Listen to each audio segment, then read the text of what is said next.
So, our next parameter is the quality factor, capital Q. इसको figure of merit भी बोलते हैं. And it's again it measures the rate of decay of energy of the damped harmonic oscillator. मतलब ये amplitude से हम energy को relate करेंगे, फिर एनर्जी के साथ हम सारी बातें करेंगे. क्वालिटी फैक्टर एनर्जी के साथ रिलेटेड है. वही चीज़ कि किस तरीके से डिके होता है डैम्प्ड ऑसिलेटर में, उसी के साथ रिलेटेड है. तो डेफिनेशन हमारे पास दो डेफिनेशंस हैं. और पहली डेफिनेशन क्या है, ये मैथमेटिकल फॉर्मूलेशन है.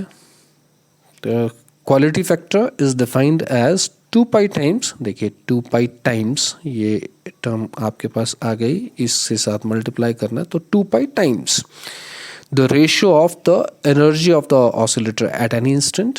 ठीक है, energy stored in the oscillator. ठीक है, ये आ गया. 2 the energy lost in one time period. तो आपने कितनी एनर्जी स्टोर की वो, और एनर्जी का लॉस एक टाइम पीरियड के बाद कितना हुआ, इन दोनों की रेशियो हम कर रहे हैं, उसको 2 पाई के साथ मल्टीप्लाई कर रहे हैं, and that is the quality factor. तो क्वालिटी फैक्टर शॉर्ट फॉर्म में ऐसे लिखा गया, you is the energy stored in the oscillator and D you, और ब्रैकेट्स के साथ सबस्क्रिप्ट टी डैश है. तो ये क्या शो कर रहा है कि, और माइनस साइन का मतलब लॉस. तो ये टी डैश इंटरवल में कितनी एनर्जी का लॉस हुआ, तो minus D U T dash is the loss of energy in one time period. You की बजाय आप ई भी लिख सकते हो एनर्जी को, तो ई लिखना है तो ई लिख जाओ, यू लिखना है तो यू लिख जाओ, दैट्स योर चॉइस. तो it is defined as 2 pi times the ratio of the energy stored in the damped oscillator to the energy lost per time period या इन वन टाइम पीरियड. तो इस तरीके से हम quality factor को define कर जाते हैं. और सेकंड एक और भी है फेज एंगल की टर्म्स में. वो क्या है, it is defined as the angle in radians through which damped oscillator oscillates as its energy decays to 1 by e times its initial value. कहने का मतलब क्या निकल के आता है कि पहले इनिशियल वैल्यू ई नॉट है, फिर 1 by e times E not जब रह जाएगी तो इसमें फेज चेंज कितना होगा रेडियंस में. मतलब जब आपके पास एनर्जी ई नॉट है तो सपोज फेज इज एक्स, और जब एनर्जी आपके पास 1 by e times E naught है, suppose the phase is Y, तो y माइनस एक्स, यही आपके पास क्या फिर क्वालिटी फैक्टर है. तो फेज चेंज कितना हुआ जब एनर्जी ई नॉट से 1 by e times E not रह गई. रेडियंस में वो आपको फेज देखना है, तो वही आपके पास क्वालिटी फैक्टर होगा. तो एक एक करके हम दोनों को डील करेंगे. तो सबसे पहले जो है, पहली डेफिनेशन के साथ 2 pi times the energy stored in the oscillator, ठीक है, to the energy lost in one time period, इसके लिए एक्सप्रेशन की हम बात करेंगे. तो सबसे पहले हम यही चले हैं. तो अगर कहें कि भाई एक्सप्रेशन के लिए we know amplitude of damped oscillator, देखो फिर एम्पलीट्यूड से बात हुई, AT is A naught exponential minus B T. अब आपको जो चीज़ पता है वो क्या है कि एनर्जी ऑसिलेटर की कैसे बताते हैं.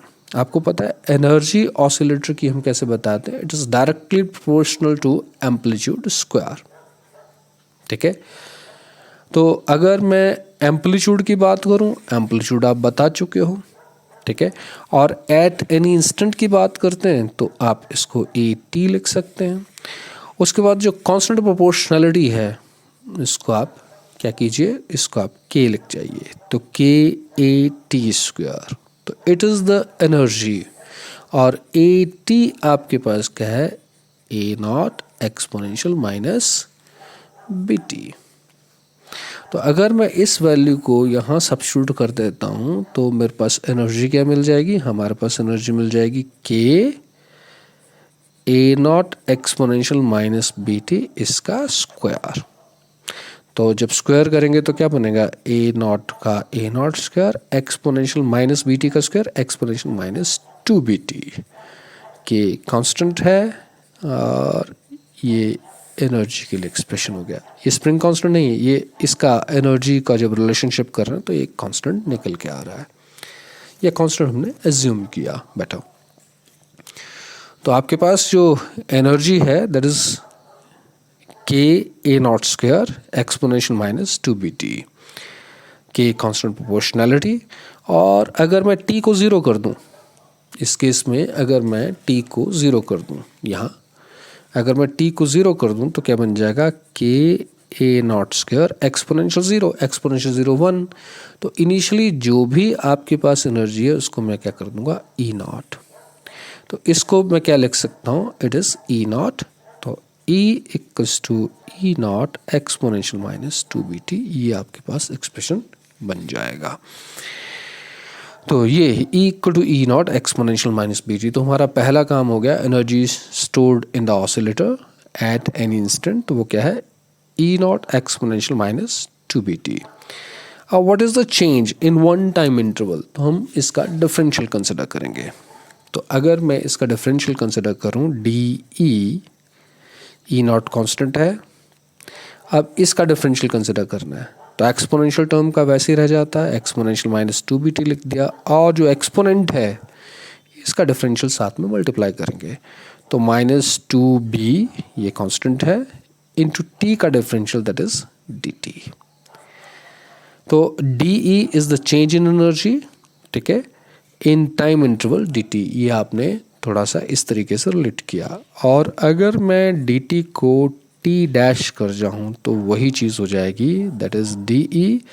ये नेगेटिव साइन में यहाँ ले आया, ठीक है, minus D E T dash that is equal to E naught exponential minus 2bt, और साथ में यहाँ क्या आ जाएगा, दैट इज 2b साथ में मल्टीप्लाई हो गया। तो this is the loss in energy in one time interval T dash. तो डी ई टी डैश आप इस तरीके से लिख सकते हैं। तो आपने जस्ट डिफरेंशियल ही किया है सबसे पहले डी ई, ये एज इट इज, फिर एक्सपोनेंशियल टर्म का माइनस 2b dt मैंने अभी आपको बताया, फिर dt को आप क्या रिप्लेसमेंट दे रहे हो, टी डैश। तो डी ई टी डैश आपके पास ये बन जाएगा। और इन दोनों की आपको क्या है, रेशियो करनी है, और इसको क्या करना है, 2π से मल्टीप्लाई करना है, वही क्वालिटी फैक्टर के लिए एक्सप्रेशन होगा। तो आपने यही किया, क्या किया आपने, 2π times E naught exponential minus 2bt, और ये E naught exponential minus 2bt into 2bt dash. ये सारा आपके पास कैंसिल हो गया, और क्या बचा, 2π टाइम्स 1/2bt डैश। और ये अगर बात की जाए टी डैश को मैं कहाँ ले आया, 2π का नहीं, ये जस्ट यहाँ शिफ्ट किया और कुछ नहीं। जैसे ही किया तो ये क्या बन जाएगा, that is omega naught dash, 2π/t dash is omega naught dash, और 1/2b आ गया। तो ये एक्सप्रेशन क्वालिटी फैक्टर के लिए आप कह सकते हैं। या फिर आप 2 को 2 से यहाँ कैंसिल भी कर सकते हैं, तो आपके पास π/bt डैश, आप ऐसा भी लिखना चाहें तो लिख सकते हैं।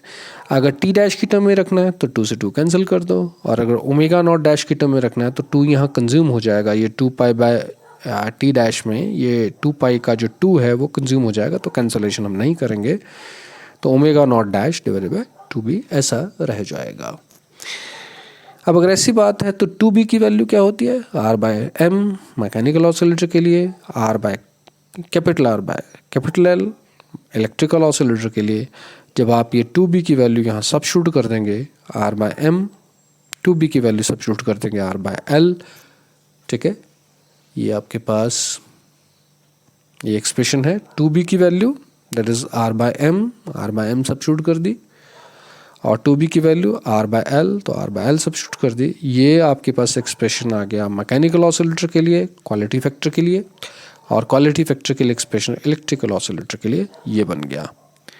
तो ये थोड़ा सा आप इस चीज़ को रखिएगा ध्यान में। और एक और चीज़ आपको जो बतानी है वो क्या, फेज एंगल की टर्म में।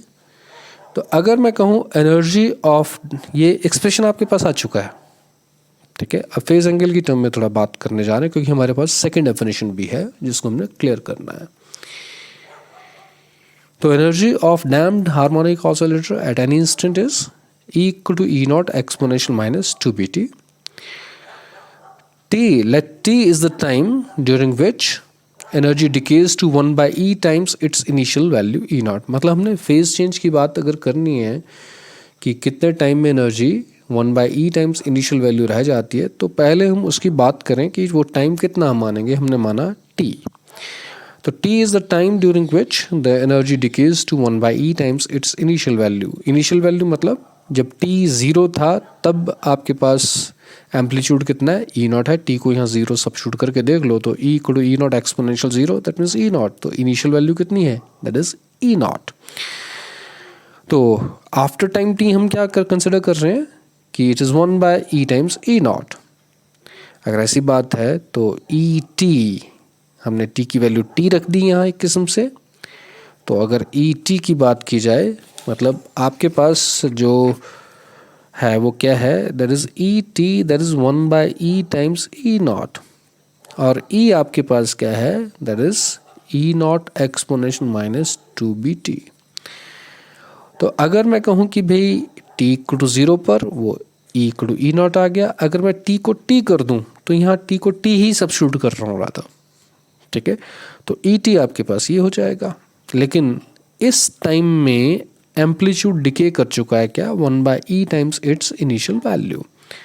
तो ये एक्सप्रेशन आ गया। तो ई टी की वैल्यू जब हम ये सब्स्टिट्यूट करेंगे which is E naught exponential minus 2bt 1 by E times E naught. तो ई नॉट से ई नॉट कैंसिल हो गया और ये एक्सपोनेंशियल -1 बना। और ये आपने इक्वेट कर देनी है क्योंकि बेस आपके पास दोनों के ई हैं। तो 2bt that is equal to 1 minus sign omit कर दिया। तो आपको एटलीस्ट ये टाइम पता लग गया जब आप कह रहे हैं 2bt that is equal to 1, t equal to 1 by 2b। तो ये t equals to 1 by 2b वो टाइम है जिस टाइम में जो एनर्जी है that decays to 1 by e times its initial value. मतलब कॉरस्पॉन्डिंग टाइम हमें पता लग गया जिस टाइम में एनर्जी जो है 1 बाय ई टाइम्स रह जाती है इट्स इनिशियल वैल्यू।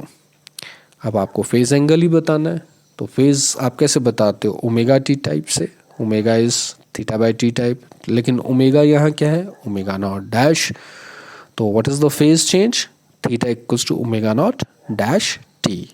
और टी आप क्या बता चुके हो, निकाल चुके हो ये, ठीक है, दैट इज 1 बाय 2b। तो आपने यहाँ 1 बाय 2b इसको सब्स्टिट्यूट किया, ठीक है। तो ये फेज एंगल में चेंज आया और आपके पास 2b किसके बराबर है, that is r by m या r बाय l।